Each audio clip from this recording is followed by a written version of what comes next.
Welcome to the FaceTime with God podcast. I'm your host, Kay Farrar, and yes, you have tuned in to the right place because we're bringing Christ to the culture and the culture to Christ. Because the gospel's not for old times, it's for all times. So we've got relevant topics, real people, and we're starting right now. Welcome to FaceTime with God. So we have been on a roll. To be honest, you guys, this is kind of like our season finale, and we have had one amazing guest after another. So we want to welcome Becky Lakin. Did I say your last name? You sure correctly? did. Well done. Oh, well wow. done. Yeah, well done. Thank you very much. Thank you very much. That's okay. I'm good at mispronouncing stuff. So Becky and I got to cross paths at a leadership luncheon. It was. Yes, it was. For the school system, and you were sharing a bit about the giving wall. So we're going to get into that, and I'm going to start us off with something a little fun, but just I feel like we're going to have such a good time. Yeah. I am going to give a little bit of your professional bio. Oh goodness. A couple highlights. So Becky is an adjunct professor of storytelling and communications. Isn't that something? No wonder we love your stories so well at Arizona State University. That's right. With their School of Sustainability. So I can't go any further because there's so much to talk about here. Yeah. School of Sustainability. So is this environmental? Yeah. What is, okay. Yeah, there's two areas of focus for me that wherein I do a lot of my work and spend a lot of my time, and one of that we'll talk about the giving one, we'll talk about that work, but one is the environmental work. So there are two different kind of roles that I have in that space.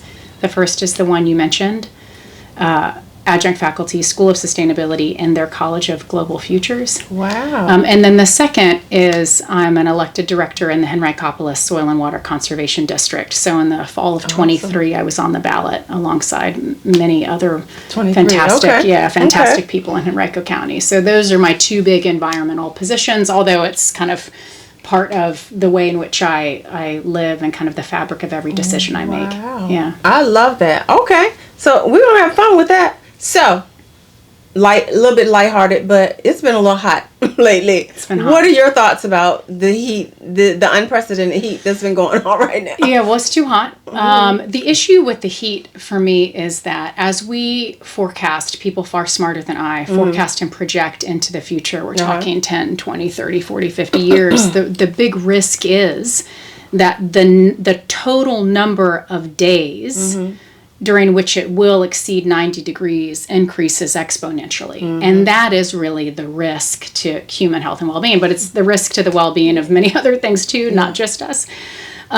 So when we're feeling warm days like we've been, warm is an understatement, hot days like we felt, and we're feeling more of them than we've ever felt, that I find deeply concerning.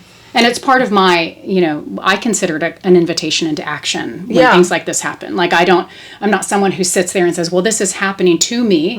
I have no agency in this moment. And that's where my environmentalism takes over. Yeah. I love it. So what should we do? Electric cars? I mean, what are your top three? Man, this is a huge field, and I can't feign expertise. We talk about sustainability, environmental sustainability in simple terms, but you've got experts, trying to rebuild and salvage and save coral reefs. You've got others working on ocean acidification. You've got some on the electrification of buildings and vehicles, and each area of focus in and of itself is massive. So I will not feign expertise in them all. I can tell you what I do as a person who knows enough to be a little bit dangerous in this topic. So one of the things that I am able to do is I'm able to adjust what I eat. And I think it's important too for your listeners for me to talk about what is reasonable and achievable potentially for them. Okay. So I am vegetarian. Okay. I make the choice not to eat meat products. Okay. And I have my master's degree in community integrative nutrition, so I know a little bit about the health and wellness work too. So that's good. One thing I think we can do. Yeah. Some of us are better than others, but we kind of talk this language. Well, and I don't think we have to work in extremes, right? I mean, we're talking about, I've chosen to say I'm eliminating this food food category. But I think the ask for me with others is just to consider where your food comes from and the impact of what you're ingesting, not only on you, but also on the environment too, and limit that which is harmful. Yeah, and so this is really interesting to me from the standpoint that, I'll be honest, I wouldn't not necessarily right off the bat, but understand I'm not really deep in your same space. Yeah. But I wouldn't off the bat put not eating meat to sustainability. Now get me really bad for not doing that, but I wouldn't. Not many people do. I didn't make There's that a connection. lot we just don't know. Listen, when we know better, we do better. That's the saying, right? And so, but the important part of that saying is knowing better. Like we've got to know, and it's not like these things we're innately taught. This isn't. There is an environmental sustainability like, course. Seriously, I mean, I'm trying to. All right, so let me process. Let me see if I can process this. Sure. So, are we saying that by eating meat and not allowing animals to graze and pollinate and all the, just let nature be nature, is that what is causing insustainability? It's the confined animal feeding operations called CAFOs. The issue is that when you, in order to provide would have thought that. provide the amount of meat that's just work in America Gotcha. that Americans consume, you're not pulling from free-ranging deer in the woods. Yeah, because it wouldn't be anymore. Yeah, you're creating mass animal production operations. which are awful when you see what those things look like. Right, and also the greenhouse gases that they emit. And so it is not like, this is where the the plant side of animal, the poop side of the animal is the side of the animal that emits. But it is the other thing I that would have thought it was the processing equipment side. I mean, I never would have thought about everything has its own impact. But the other thing that we have gases. to consider is, like, let's take for example the fact that the Amazon forest,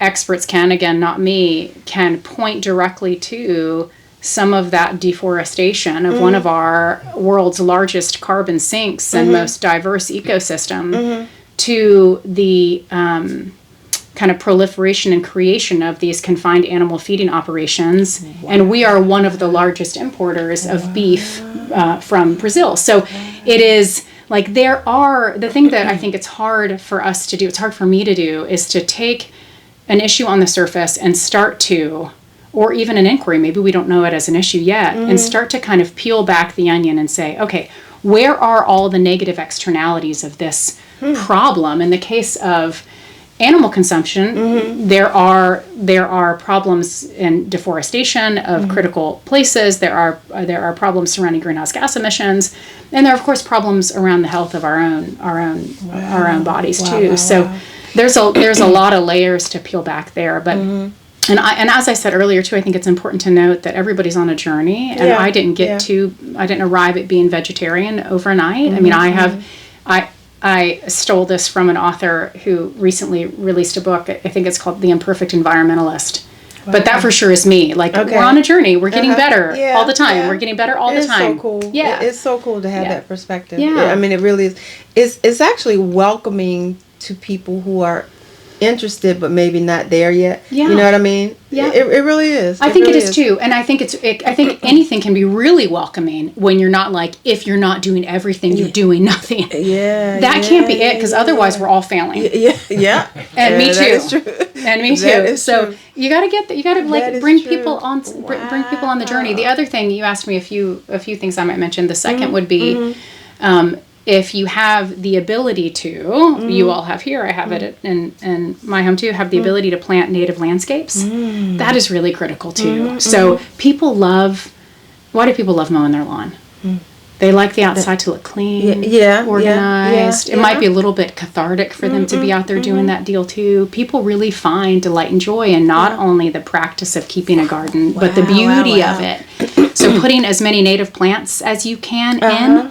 The cool thing about natives is They know how to grow here. They've been growing here a long time. Wow. Like, you don't have to tell them what to do. They've got this. They know the assignment. Okay, so what do you plant? What do you plant at home? Oh, I have 2,200 square feet of native gardens at my house. So I have a rain garden, and then I have a mulched bed.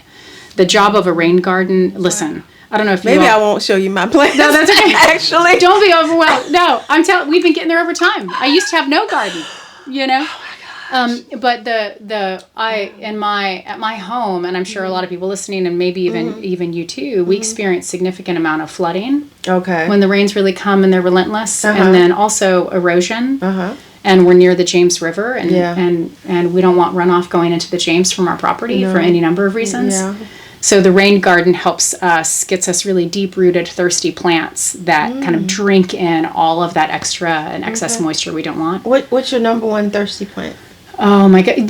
I would say the one that is there's one that's the most beautiful and one that is the most surprising. Okay. The most beautiful is the swamp rose mallow. Wow. MALLOW. Look it up. Big, beautiful, vibrant pink flower. Really? And the second are blueberries. We have several. I didn't realize they were thirsty. Oh my gosh. I know. They like a lot of water. So we have blueberry bushes, assuming our deer can stop taking the top of them. Don't take this wrong way. You look like a vegetarian, but I think part of that is you look like an energizer. You come off, you are like an energizer bunny. I'm sorry. That's the vibe I'm getting from you, which is so cool. It's like passionate and active and doing things and making things happen. I think it's beautiful, wonderful.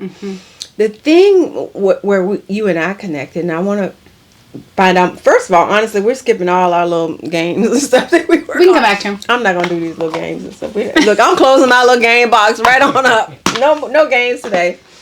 But the giving wall. So, I mean, because all this stuff you're doing, you're elected, you do conservation, you got horses, you got 2,200 square feet of garden, and you're doing the giving wall. Yeah, you got a lot going on. How did you get passionate? How did the whole giving wall thing?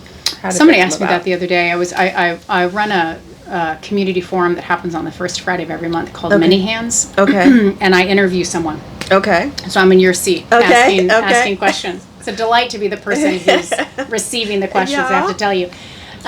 Anyway, so the one recently, I was being interviewed for the first one, and the interviewer, who happens to be my husband Jason, asked me how I got into any of this work, like how I started caring, and I had a really insufficient answer, which I'll give you too, which is essentially that I don't know, it just came with the packaging. Wow. You know, I can't really point to a moment in my life wherein I can point to many moments where, but not just one singular moment where my perspective shifted on my, let's call it purpose, or my at that time reason for being here, and over time it just evolved into a really deep, morally obligated commitment to people and planet. And let me just also say, the work of the Giving Wall is very people focused.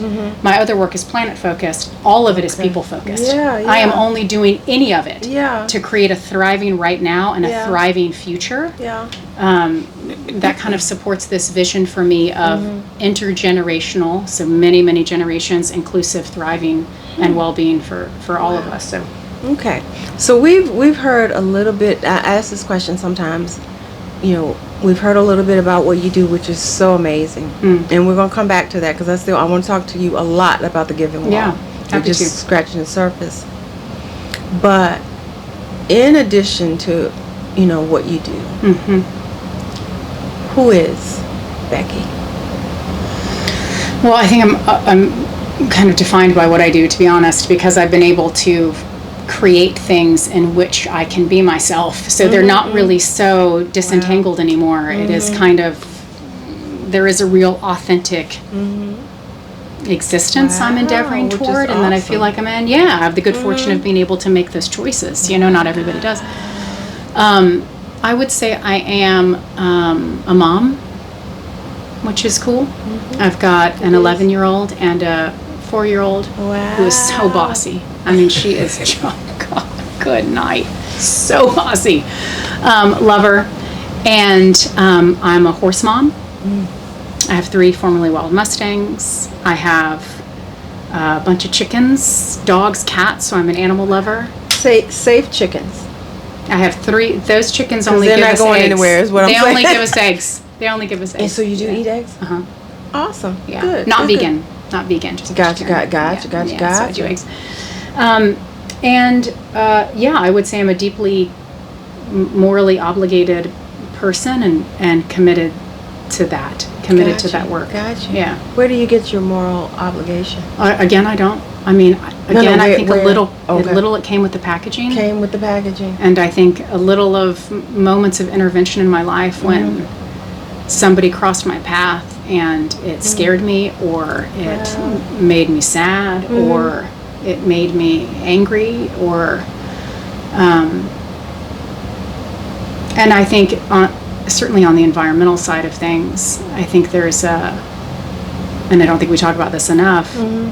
I think the more you learn, and this is why people don't, the more afraid you get, because it's a real crisis. It's a real existential threat. And so I think that the more I learn about some of these topics, the more I am called to support my family, me, you, everybody that I'm able to, and mitigating the issues that we've created from a climate sense. So I think a lot of it has just come from a little bit I was born with it, and a little bit just the more knowledge you get, the more better you hopefully become, and the more good you hopefully do. And so from everything you're saying is sparking something in my mind. So I don't know if it sounds like I'm jumping all over it. No, it doesn't. I'm here for it anyway. Go for it. You said integrative, community integrative nutrition. All right, talk to me about that. Well, we're looking does that at look like? Integrative nutrition is looking at your entire kind of lived experience, really. Okay. So you come to me with an issue, and if I come to you with more questions, that might look like your relationships beyond you, it might look like what you're eating, it might look like how you're exercising, it might look like a conversation about how you're carrying stress in the body. Like, it could be any number of things, but the point of integrative nutrition is that we are not diagnosing a part of you. We're exploring the entirety of you and understanding that influences your body. So does that get into homeopathic medicine at all? Sure. Okay, cool. It can. So you got a bunch of tinctures, if I'm saying that right? You do. You are, and I do. You do. You are, and I do. I got that. I don't do anything with that master's. Please be clear. Like, I got it, and I thought I'm gonna coach individuals, and I realized I don't like coaching individuals. Like, I don't want to do one-on-one individual coaching. Nothing to do with the person. I do better with a lot of people. Cool. You know? So extrovert. Yeah. Okay. Ambivert. Not really extrovert, okay, ambivert. okay, Typically after 5 o'clock, you're not going to get me out of my house. You're very, like, it's crazy I'm here with you right now. Because after 5, I do not leave. Really? Oh, yeah. Once my energy's gone, it's gone. Yeah. Oh, you brought it with you today, so that's cool. Well, I'm not going to not bring my energy for you. But after this, it's out. I'm not giving anything to my family, not my children. Early to bed and early to rise? That's right. Late, really late to bed. Okay. And like normal to rise. Okay. Midnight Midnight to bed, 7 to rise. Okay, 7. Yeah, Okay. Yeah. Cool. Yeah. So cool. Governor Warner wanted to start a program called the Governor's Initiative, the PASS Initiative, Partnership for Achieving Successful Schools. Okay. Why they gave it to me, I don't know. Yeah. I didn't have any backgrounds in schools or anything. And I had to raise up the whole program from scratch. And then they were like, we need it in 3 months or whatever. But they would send me out, and I'd have to go out and speak to people. Pretty much every time I talked about the schools, I did what you did. Like, I would be able to talk for a little bit, and then I would Get a cry. little tearful. And it was, I got to the point where I just cried. Cried the ugly cry right there in front of everybody, representing the governor's office. I didn't care. Because I started talking about, I used to tell a story about little Johnny. And little Johnny, is not on grade. Because if you're not on grade level by 3rd grade, that was the stat. I don't know if you've heard anybody quote that. because I think they've changed some of the algorithm that they use to project how many prison cells they would need. But it is a fact that at one time, one of the factors was how many kids are reading on, and see, here it comes. I'm not going to do it. Okay. You How got many this. kids You can if are you want reading to, on grade but- level yeah. by 3rd grade. So what that says is, Jimmy, you're good. You're not going to prison. You know, Becky, you're good. You're not going to prison. Johnny, you're not on grade level in your reading. So we're going to put you in a formula, because 20 years from now, little Johnny, you won't be finishing up, your degree. You won't be in the military, baby, but you'll be in this prison cell that we're pre-planning because we know you're going to go there. And it's like, what's the correlation between little Johnny not reading on grade level at 3rd grade and needing a prison cell? Well, little Johnny's in class with 15, 12, 20 other kids. Little Johnny can't read. Everybody else is reading that. But what is little Johnny doing? Well, he gets bored. He's talking. He's playing. He's being a distraction. So let's send little Johnny to the office, because, honey, I got to teach the rest of these kids. And I'm tired of telling you sit down. So to the office. After a while, he's teased. He's ostracized. He's labeled. Starts to believe things After a about little himself. while, Yeah. Little Johnny not liking school too much.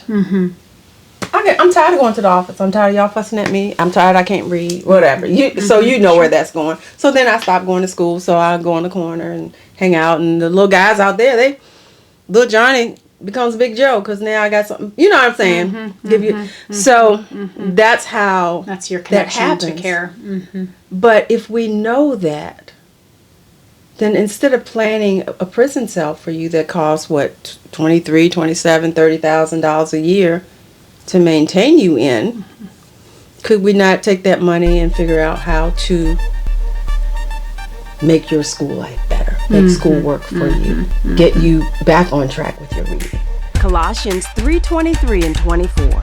And whatever you do, do it with all your heart, as unto the Lord, and not unto men, knowing that it's of the Lord that you shall receive the reward of the inheritance, because you serve the Lord Christ.